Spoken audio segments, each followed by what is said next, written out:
28 और 29 जून की मध्य रात्रि को जोत से चंबा की तरफ एक गाड़ी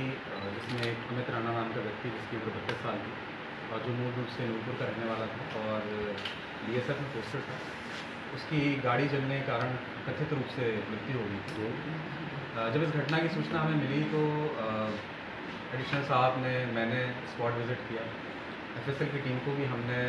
बुलाया, उन्होंने भी दोबारा स्पॉट विज़िट किया। जब घटनास्थल का हमने निरीक्षण किया तो हमें इस घटना में कुछ चीज़ें संदेहास्पद लगी, जैसे कि गाड़ी में जो डेड बॉडी के रिमेन्स थे वो हमें पर्याप्त मात्रा में नहीं मिले, जिससे हमें थोड़ा संदेह हुआ। इसके अलावा गाड़ी जिस प्रकार से जली हुई थी, हर तरफ से प्रॉपरली गाड़ी जली हुई थी, जो अक्सर इस तरह की घटनाओं में कम देखने को मिलता है। इसके अलावा गाड़ी की जो नंबर प्लेट थी वो टूट के अलग सुरक्षित गिरी हुई थी। पूरी गाड़ी जल चुकी थी लेकिन नंबर प्लेट नहीं जली। और इसके अलावा जो व्यक्ति इस गाड़ी में कथित रूप से जला, उसका जो मूवमेंट था अपने घर से नूरपुर से चंबा की तरफ, उसको भी जब हमने ट्रैक किया तो हमें मूवमेंट संदिग्ध लगा और व्यक्ति अपने घर नूरपुर से चंबा की तरफ कहकर चला था लगभग शाम को 4 बजे के करीब। और जब ये घटना हुई तो ये घटना जोत से चंबा की तरफ रात को 1-1:30 बजे के आसपास हुई। और इस बीच व्यक्ति कहाँ रहा, कहाँ गया, इस चीज़ को बिल्कुल संदेह था। हमने व्यक्ति का मूवमेंट ट्रैक करने के लिए नूरपुर से लेकर जोत तक सारे जो सीसीटीवी कैमरे थे उनका गहनता से अध्ययन किया और नूरपुर भी हमने टीम भेजी, वहाँ भी परिजनों से बात की, इसके मित्रों से बात की और लोकल एरिया से ही फीडबैक लिया। और जिस तरह से इन्वेस्टिगेशन चल रही थी हमें मामले में थोड़ा संदेह लग रहा था और इस वजह से हमने जांच अपनी और तेज़ कर दी और व्यक्ति की फाइनेंशियल ट्रांजैक्शन, उसके बैंक अकाउंट्स, हर तरह की जानकारी हमने एकत्रित की। और इसके साथ ही हमने ये भी कोशिश की कि जोत से चंबा की तरफ रात को जो बसेस चलती हैं उनसे भी हमने पूछताछ शुरू की। तो जब एक बस के ड्राइवर से हमने पूछा कि जिस दिन घटना हुई उस रात कोई व्यक्ति रात को 2 बजे के अराउंड या उसके आसपास बस में तो नहीं चढ़ा, तो हमें ये सूचना मिली कि एक लंबा सा व्यक्ति जिसकी हाइट 6 फीट के अराउंड है वो रात में उसने बस बोर्ड की। इस सूचना मिलने के बाद हमने चंबा बस स्टैंड पे हमने सीसीटीवी कैमरों को देखा जहाँ पे ये व्यक्ति जो कथित रूप से 29 मई को गाड़ी में जल के मरा था, इसकी हमें फुटेज देखने को मिली, जिससे हम ये आश्वस्त हो गए कि व्यक्ति जीवित है। इसके बाद हमारा दूसरा चैलेंज ये था कि हम ये पता लगाएं कि व्यक्ति है कहाँ। इसके लिए हमने ये जांच शुरू की कि व्यक्ति के करीबी लोग कौन है, इसके मित्र कौन है, इसका सबसे करीबी मित्र कौन है। तो एक मित्र का हमें इसका पता चला, जिसके बारे में हमने जांच पड़ताल शुरू की तो पता चला कि एक पेशे से ट्रक ड्राइवर है और सदर्न स्टेट्स में जैसे कि कर्नाटका, तमिलनाडु और गुजरात की साइड ये ट्रक चलाता है। और उसी जांच को जब हमने आगे बढ़ाया तो हमें इस बात का भी संदेह हुआ या शक हुआ कि हो ना हो ये जो व्यक्ति कथित रूप से मरा है गाड़ी में जल के, ये भी अपने मित्र के साथ ही है। और जब इस तरह की शंका में पैदा हुई तो हमने एक टीम, जिसको हमारे पीछे जो हेड कांस्टेबल बलविंदर हैं, प्रदीप हैं, इनके नेतृत्व में हमने एक बेंगलोर टीम भेजी और हम उम्मीद ये कर रहे थे कि व्यक्ति जब बेंगलोर से निकलेगा तो हम इसको डिटेन कर पाएंगे। और उम्मीद के मुताबिक ही जब जो कथित रूप से व्यक्ति की मृत्यु हुई थी वो और उसका दोस्त एक ट्रक में बैठ के बेंगलोर से चेन्नई की तरफ जा रहे थे, तो हमने उनको इंटरसेप्ट किया, इनको रोका और ये व्यक्ति जो कथित रूप से 29 तारीख की रात को जल के मरा था, ये हमें उस ट्रक में मिला। इसके साथ ही इसको पकड़ने के बाद जब हमने इससे पूछताछ शुरू की कि ये इसने अपनी मृत्यु का ड्रामा या ये पूरा खेल क्यों रचा, तो इसने हमें ये बताया कि ये पिछले काफ़ी समय से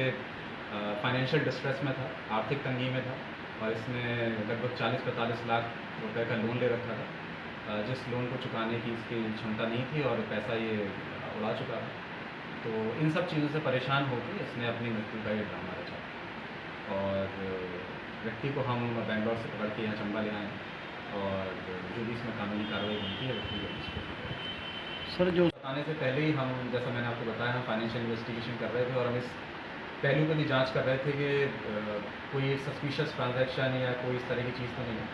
तो जो इस व्यक्ति ने हमें पूछताछ में बताया वो लार्जली सही है और व्यक्ति ने वाकई लोन ले रखे थे काफ़ी। और पूछताछ में ये भी सामने आया कि इस व्यक्ति को ऑनलाइन गेम्स खेलने की लत लगी हुई थी और जैसा कि आप सब लोग जानते हैं लूडो एक ऑनलाइन लोग खेलते हैं, रमी खेलते हैं, इस तरह के गेम्स खेलता था और इन्हीं गेम्स को खेलने की वजह से इसने अपना पैसा जो है वो बर्बाद किया। क्या परिवार को पता है कि परिवार को जानकारी थी कि सर इसमें जैसे इसने जो ये ड्रामा किया, क्या इसके फैमिली मेम्बर को पता था कि इसमें ऐसा कोई गेम किया है? नहीं देखिए, फैमिली मेम्बर्स को इस बात की जानकारी नहीं थी और वो इस बात से अनभिज्ञ थे और ये इसने अकेले ही ड्रामा रचा, इसमें फैमिली मेम्बर को इन्वॉल्व नहीं था अभी तक की जो पूछताछ में सामने आया। जिस लोग ये हमें जो शक होने की जो वजह थी वो मैंने आपसे शेयर की। हो सकता है फैमिली को इतनी टेक्निकल डिटेल्स उन्होंने उस तरह से ना इसको सोच पाए हो, लेकिन अभी तक की पूछताछ में, अभी तक की जांच में ऐसा कुछ सामने नहीं आया है कि फैमिली मेम्बर से कोई इन्वॉल्वमेंट थी। इसने अभी तक जो सामने आया है, इसने खुद ही ये ड्रामा रचा और फैमिली मेम्बर्स को भी आप ही लोगों की तरह अभी पता चला है जब हम इस व्यक्ति को पकड़ सर इसके खिलाफ किस धारा में मुकदमा दिया है? देखिए, ये अभी हम इससे पूछताछ कर रहे हैं और पूछताछ के आधार पर जो जो इसके अपराध बनेंगे, जो जो ऑफेंसेस कॉग्निजेबल इसमें पाए जाएंगे, उनके अनुसार इसमें कार्रवाई की जाएगी। अभी मैटर अंडर प्रोसेस है, हम इसमें लीगल ओपिनियन भी ले रहे हैं, उसके आधार पर इसके खिलाफ जो भी अपराध बनता होगा। सर बीएसएफ में भी इसका रिकॉर्ड खराब है, इस पर तो वहाँ पे भी कार्रवाई चल रही है, कुछ नशे की तस्करी वगैरह में भी इन्वॉल्व है, इसमें क्या है? देखिए, जहाँ तक ये नशे की तस्करी वाली बात है, अभी तक इस तरह की कोई बात मेरी जांच में सामने नहीं आई और हमने स्पेसिफिकली इस मुद्दे पे भी जांच की, लेकिन अभी तक ऐसा कोई मामला सामने नहीं आया। बीएसएफ अथॉरिटी से भी हम कांटेक्ट में थे और ये नशे वाला कोई इसमें नहीं है। सर जो कार में उस टाइम बरामद हुआ था, जिसको बताया गया कि ये इसकी बॉडी का जो है वो पार्ट बचा हुआ है, वो किस चीज़ का था, वो क्या है सर? देखिए, जो बॉडी के रिमेन्स हमें गाड़ी में मिले थे उसमें जो एक प्रोमिनेंट चीज़ जो हमें मिली थी वो एक हड्डी का टुकड़ा था और जिसको हमने एफएसएल भेजा हुआ है जांच के लिए। हमने जब आरोपी से इस बारे में पूछताछ की तो उसने हमें ये बताया कि उसने कहीं से हड्डी का टुकड़ा उठाया था, कहीं से स्केलेटन का कोई रिमेन या मानव या जानवर, वो अभी जांच का विषय है, लेकिन इसने एक हड्डी का टुकड़ा या हड्डी के कुछ टुकड़े उठाकर गाड़ी में रखे तो उसमें आग लगाई। सर जब ये मामला सामने आया था तो जो भी लोग वो फ़ोटो वगैरह देख रहे थे या मौके के जो हालात थे, उसमें हर कोई एक जनरल आदमी भी ये बोल रहा था कि ये ऐसा मामला नहीं है, क्योंकि गाड़ी साइड में खड़ी थी सर, गाड़ी पूरी तरह से नहीं जली हुई थी, तो ये साफ लग रहा था ये साजिश है। तो इतना जो आम आदमी सर इस चीज़ को देख रहा था, तो पुलिस में ने उसमें 174 की कार्रवाई करने में इतनी जल्दी क्यों कर दी? नहीं देखिए, ऐसा होता है कि जब भी इस तरह की घटना होती है जिसमें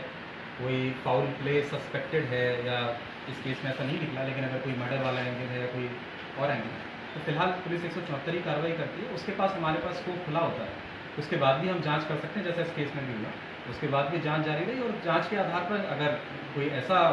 जिस भी तरह का अपराध साबित होता कार्रवाई होती। तो इस केस में भी फिलहाल हमने 174 की कार्रवाई की थी, जब तक की चीज़ें साबित नहीं हो जाती जांच हम करते थे और जांच के आधार पर जो भी सामने आया उस पर कार्रवाई। सर कहीं जो लोन की रकम थी उसको भरने के लिए इसने इंश्योरेंस पॉलिसी क्लेम करने के लिए वो नहीं किया था ऐसा? देखिए, इसके पास इंश्योरेंस पॉलिसीज़ भी थी कुछ और लोन को भी इसने इंश्योर किया हुआ है और फिलहाल जो हमने इसका मकसद जानने की कोशिश की है पूछताछ में, तो इसने यही बताया है कि मैं आर्थिक परेशानी की वजह से इन सब चीज़ों से दूर जाना चाहता हूँ और मैं दोबारा कभी घर आना नहीं चाहता और मैं एक नई ज़िंदगी शुरू करने की सोच रहा था। और जब ये व्यक्ति ये घटना करके यहाँ से चंबा से गया तो ये पहले पठानकोट गया, फिर वहाँ से दिल्ली गया, तो दिल्ली में भी इसने कुछ कोशिश की कोई काम करने की या कोई ऑल्टरनेटिव मीन्स ऑफ लाइवलीहुड ढूंढने की। उसके बाद ये अहमदाबाद गया, वहाँ भी इसने कुछ कोशिश की और जब उसको कुछ समझ में नहीं आया तो फिर ये अपने मित्र के पास सदन साइड चला गया, जहाँ पर ये उसके साथ ट्रक में पाया गया। तो अभी तक की जांच में हम अभी भी जांच को कंटिन्यू रख रहे हैं और कोशिश में यही है कि अगर और भी कोई पहलू इसमें है तो भी सामने आए। लेकिन फिलहाल की जांच में ये सामने आया है कि फाइनेंशियल डिस्ट्रेस था, आर्थिक रूप से परेशान था, लोन वगैरह इसने जो लिए थे वो पैसा ये अन्य चीज़ों में खर्च कर चुका था, जैसा मैंने आपको बताया ऑनलाइन गेमिंग की इसको लत थी, उनमें पैसा खर्च कर चुका था। तो इसको अब आज सामने अंधकार दिख रहा था कि कोई इसको तरीका समझ में नहीं आया तो इसने ढूंढने लगा। सर एक कानूनी रूप में अगर देखा जाए तो मतलब कैसे डेड डिक्लेयर नहीं हुआ था और इवन मैं आपको बताऊं कि बीएसएफ अथॉरिटीज़ भी हमसे टच में थी और वो हमसे असर्टेन करना चाहती थी कि इस आदमी की मृत्यु हुई है कि नहीं हुई। तो हमने भी आधिकारिक रूप से उनको कोई जवाब नहीं दिया और उनके जो कमांडेंट साहब से मेरी चर्चा हुई तो उसमें मैंने उनको ये बोला कि ये जांच का विषय है, क्योंकि इसमें डेड बॉडी ऐसी नहीं मिली है जिसकी हम शिनाख्त कर सकें। तो हड्डी के कुछ टुकड़े ही हैं जिनको हम जब तक एफएसएल की रिपोर्ट उसमें नहीं आ जाती और डीएनए का मिलान नहीं हो जाता तब तक हम ये नहीं कह सकते कि इसकी मृत्यु हुई। तो हमारी तरफ से कोई इसमें आधिकारिक मृत्यु की पुष्टि नहीं हुई और बीएसएफ को भी हमने ये किया।